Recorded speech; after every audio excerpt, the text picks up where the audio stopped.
Salut les jeunes, c'est Isma et aujourd'hui je suis ravi de vous retrouver pour cette vidéo du 31 mai où on va faire une review, une revue donc de ce marché crypto.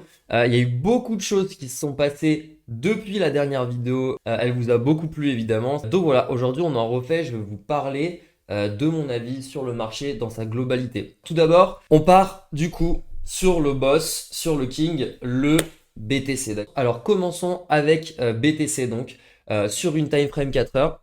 Bitcoin actuellement, vu sa tête là maintenant, a envie de sauter une falaise, tout simplement. Je pense pas qu'il break significativement ses niveaux, tout simplement parce qu'il y a une grosse impulsion baissière et je pense qu'elle va d'abord se consolider avant qu'on ait une réelle direction. Par contre, la bougie en 4 heures fait relativement peur. Ok, là, si elle close comme ça, c'est vraiment pas terrible. Donc déjà, on va revoir avant de parler du technique, on va d'abord revoir un petit peu ce qui s'est passé dans le temps en crypto. Donc, il y a eu des points extrêmement importants ces derniers temps qui sont tout simplement l'approbation des ETF, des formulaires SB19, je sais pas quoi là, et donc revirement de la SEC, donc la SEC qui passait de combat contre les securities, contre Ethereum, contre avec son procès versus Consensus du coup qui est la maison mère de MetaMask, au final se retrouve du jour au lendemain à approuver des formulaires d'ETF. Donc les formulaires d'ETF, il y en a deux, donc il y a les SB19, je sais pas quoi là, et les S1. Et donc en gros, il faut que les deux soient approuvés par la SEC. Donc c'est deux choses différentes. Il y en a un qui, en gros, qui explique voilà comment seront gérés les fonds et comment il va être après tradé sur le marché, etc. Donc c'est deux formulaires séparés qui doivent être approuvés par la SEC, qui peuvent être approuvés dans deux time frames différentes. Donc ce qui est le cas actuellement.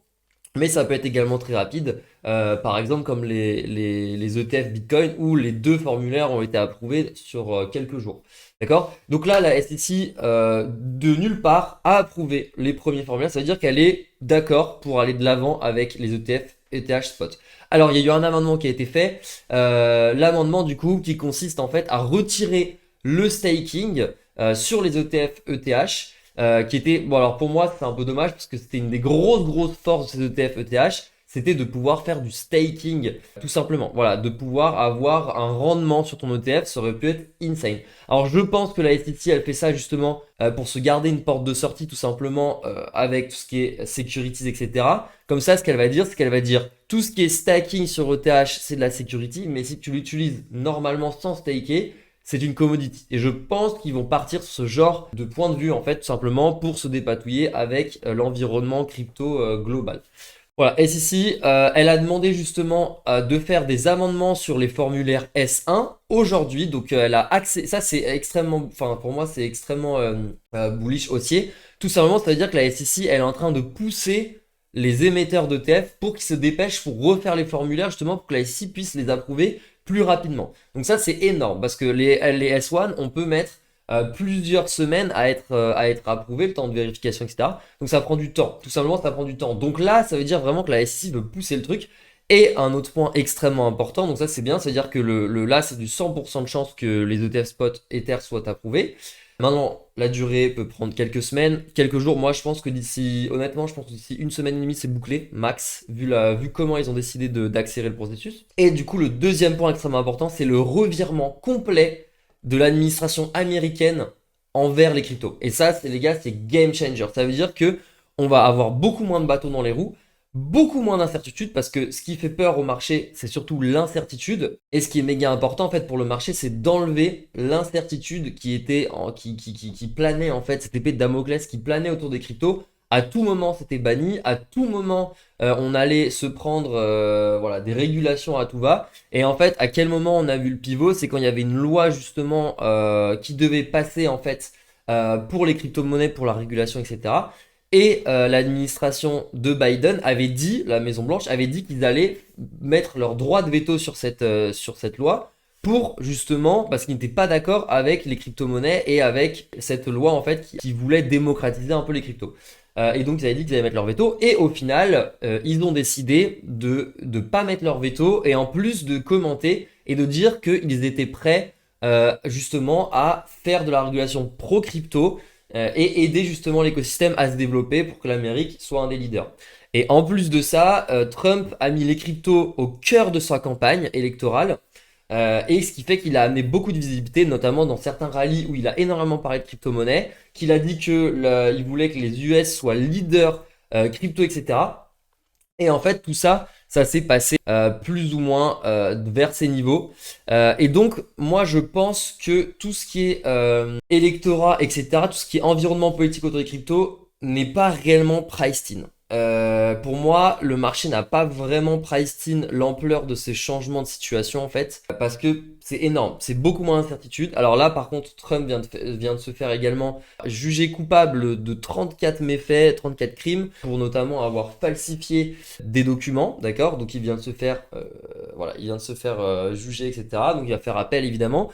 Donc c'est la première fois qu'un président va concourir à l'élection, alors qu'en fait, bah, techniquement, c'est un criminel. Donc voilà, un peu chelou, je sais pas trop comment ça va se passer. Donc ça, c'est pas ouf pour nous parce que Trump, là, il était en train de nous mettre très très bien avec sa direction éditoriale et tout. Là, malheureusement, on sait pas trop. Mais quand même, Biden à la Maison-Blanche a quand même montré ses intentions d'être très crypto-friendly. Et vu qu'à mon avis, Trump est très crypto-friendly, ses chargés de presse, etc., tous les gens qui gèrent sa campagne lui ont probablement calqué leur démarche sur celle de Trump, voilà, tout simplement pour gratter le maximum de voix. Donc, pour moi, c'est très bullish et je pense que ce n'est pas suffisamment pricé. Ensuite, dernière news par contre qui est bearish, c'est Mt. Gox. Donc les paiements, la deadline du coup du repaiement de Mt. Gox d'équivalent de, je crois, de 8 milliards de dollars maintenant en termes de Bitcoin. Je crois qu'il y a 140 000 BTC. Ouais, on va dire que ça fait 9 milliards. Donc il y a 9 milliards de BTC qui vont être distribués dans les prochains mois, qui vont être probablement pris en profit comme pour Grayscale. Donc ça fait pas mal d'outflow sur le court terme. Mais par contre, je pense que cet événement en fait, le marché va surréagir par rapport à l'outflow, un peu comme l'outflow de Grayscale où le marché a surréagi ici. Vous voyez, là, on a eu les premiers outflows ici. Et je l'avais call aussi sur Twitter, j'avais dit que pour moi le marché avait surréagi, avait vraiment surréagi ici. Donc concernant Mt. Gox, je pense qu'il y ait de fortes chances qu'on fasse un truc comme ça et que on surréagisse, d'accord? Parce que là, ça nous montrait un peu près, parce que la deadline c'est en octobre, je crois. Donc c'est la deadline, c'est-à-dire que par octobre, ils auront du coup, Grayscale aura donc rendu tous les BTC, mais c'est une deadline, il faut savoir qu'elle est poussée depuis genre 2022. Ça fait genre 2 ans qu'ils doivent les donner. Mais bon, là, il y a eu des mouvements sur les wallets et tout, ça a l'air quand même de s'accélérer. Donc voilà, je pense que le marché va peut-être surréagir par rapport à l'effet Mt. Gox, d'accord? Donc à ce moment-là, je pense que ce serait une opportunité d'achat exceptionnelle. Je pense que les cryptos sont encore très bullish. Là actuellement, les funding rates, je ne les ai pas là. Les funding rates, on va rentrer un peu dans le technique. Donc là, les sites, les gars, Coinalyze pour voir les funding en petite time frame, etc. Voilà. Donc là, vous voyez, oula, l'open interest est fort monté. Mais en tout cas, ici, vous pouvez voir les funding et vous voyez qu'ils sont relativement faibles, d'accord? Là, on est par rapport, vous voyez, là, par exemple, on regarde ce niveau. Donc là, on était sur ces niveaux, on était sur du funding rate de 0,05 en moyenne là. Ici, on était sur des footings on va dire, de 0,069 et là de 0,3. Alors qu'aujourd'hui, on est sur du 0,1, ce qui est du standard. D'accord? Bon, là, il y a eu des petits pics sur des FOMO un petit peu. D'ailleurs, ça, c'était très tradable. Je sais pas si vous avez vu, mais en gros, j'avais fait des très très beaux trades sur ces moves. J'ai pris le long ici, j'ai pris le TP là, into short et into TP là. Donc très très beau, j'avais tout détaillé sur Twitter, ça vous intéresse. N'hésitez pas à aller me suivre sur Twitter, où je poste pas mal de trades et tout. Voilà, donc ça c'est pour parler des fundings. Les fundings sont très bons, il n'y a pas d'emballement de marché. Là sur du court terme, moi j'aurais tendance à dire qu'on va qu'on devrait revenir temporiser encore. Je pense qu'on va range, je pense pas qu'on break. Je le vois pas break tout de suite, sachant qu'en plus on va avoir des news de la SEC probablement aujourd'hui avec les S1. Donc je m'attends pas à du dump, je m'attends à un petit peu de remontée. Voilà, à faire du range. En fait, je pense qu'on est dans un triangle, mais c'est un triangle qui va se compresser à un maximum et faire de la merde. Voilà, tout simplement. Peut-être avoir des news de Mt. Gox qui vont nous faire break. En termes d'AT, honnêtement, donc hors la compression, en termes de support, grosse time frame, moi je dirais que ici, il y a un monde où on mesh et que c'est une bonne zone d'achat. Voilà, tout simplement parce qu'il y a des grandes chances que on vienne chercher ici, qu'on mesh et qu'on revienne break. Alors à ce moment-là, je pense que le mieux, ce serait d'attendre un break et de racheter en fonction de comment la bougie close, de racheter un break ici, d'accord? Si on break down significativement et qu'on vient rechercher l'intérieur, soit de rentrer de manière agressive ici avec un stop loss ici, donc genre prendre un trade comme ça. Ok. Et là, viser ATH 80K, un truc comme ça minimum, avec un stop loss comme ça en fonction du dip. Ou alors, du coup, de manière plus sécurisée, attendre un rebreak en haut et rentrer sur un truc comme ça. Pareil, même truc. Voilà. Donc moi, ce serait le genre de trade que je prendrais. Et sinon, après, si vous voulez buy du spot, c'est pas déconnant d'acheter cet endroit-là ou d'acheter encore toute cette zone. Après, je vous avoue que si on traverse et qu'on dump ici, si on dump là, à mon avis, on risque de vraiment retourner chercher plus bas et de partir dans un vrai bear market. Mais là, je vous avoue qu'avec le contexte et tout, je pense qu'on n'est pas au bout de nos surprises. Je pense que la campagne, les élections américaines risquent de faire beaucoup pour les cryptos, notamment avec pas mal de démocratisation, de facilité d'utilisation de crypto-monnaies, etc. Donc je pense qu'il y a moyen qu'on se reprice à la hausse plutôt qu'à la baisse. Donc c'est pour ça que je prendrais ces niveaux de support comme des bons achats et je viserais une hausse là et je pense pas qu'on redescende de manière significative pour le moment. Donc moi vraiment je m'attendrais à cette zone peut-être d'être revisitée, mais plus bas j'ai du mal à concevoir qu'on aille plus bas dans l'immédiat sans faire un nouveau all-time high. Ensuite sur Ether, donc Ether, donc ça va un peu suivre le même mood hein, parce que voilà, ici on a eu un repricing extraordinaire et c'est pour ça si vous posez la question de pourquoi est-ce qu'on ne dump pas et pourquoi est-ce qu'on ne vient pas rechercher cette zone?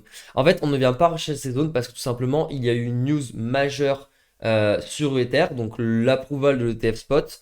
Et donc ça change complètement la dynamique de marché parce que jusqu'alors, toute cette zone, on pensait que ETH n'aurait pas d'ETF et que c'était considéré comme securities avec énormément d'incertitudes. Et là, à partir du moment où on lève l'incertitude et qu'on annonce un spot, un listing spot, et bah là, ça change la dynamique complètement. Et donc, je ne m'attends pas à ce que cette zone soit revisitée, tout simplement parce que en termes de perception de l'asset, là, Ether est perçu comme avec beaucoup plus de valeur qu'il l'était aujourd'hui ici, tout simplement parce que sa condition, la condition de marché a complètement changé à mes yeux. Donc ça n'exclut pas par contre qu'on fasse une dinguerie genre comme ça, ou qu'on revienne chercher ça.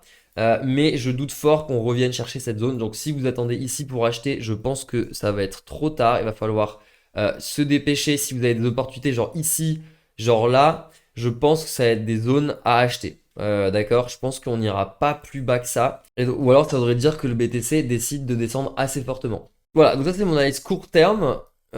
Et sur du long terme, je vais pas vous mentir, je suis toujours assez bullish. Mes indicateurs, ils ont bien retrace, ils sont bien tranquillisés, on va dire. Donc ça, c'est très positif. C'est très très positif. En termes de weekly, ça pourrait faire un top, ça pourrait faire un top. Cependant, est-ce que je vais avoir un truc comme ça alors qu'on a tellement un changement macro qui est différent aujourd'hui?